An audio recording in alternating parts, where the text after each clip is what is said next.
Nomination form में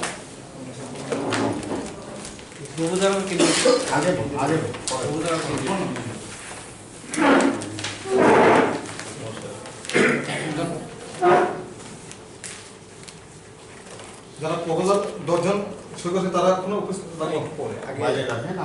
তারা ছবিরা ছাড়া দেন একটা করে দেন নমিনেশন পেপার আপনারা জানেন আইডি বাইরে বাইরে আপনারা কোন হয়ে গেছে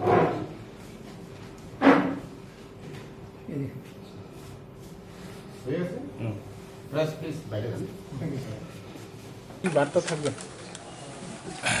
জনগণ এই মধ্যিশপুরে আগে থেকেই অত্যাচারিত এবং এই গত 5 বছরে আরও বেশি অত্যাচারিত এবং লুণ্ঠিত এবং দুর্নীতিগ্রস্ত মধ্যিশপুরে মানুষ এর থেকে মুক্তি চাইছে এবং মধ্যিশপুরবাসীর আগেরই দাবি ছিল স্থানীয় প্রার্থী একজন যদি পায় ভালো মতন তাহলে তারা ভোট দেবে।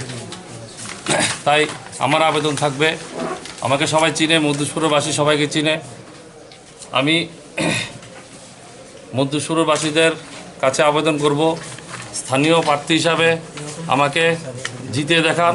আমি আপনাদের সঙ্গে থেকে কাজ করব এবং এই দুর্নীতিগ্রস্ত আমি নিজেও করি না এবং অন্যকে করতে দেব না, এটা আমার প্রতিজ্ঞাবদ্ধ। এই কারণেই আমি রাজনীতিতে এসেছি এবং মানুষের হয়ে কীভাবে কাজ করতে হয় এটা আমি একবার দেখাতে চাই। কোন দল থেকে আমি তীব্র মাথা থেকে প্রার্থী হিসাবে লড়াই করতে চাই।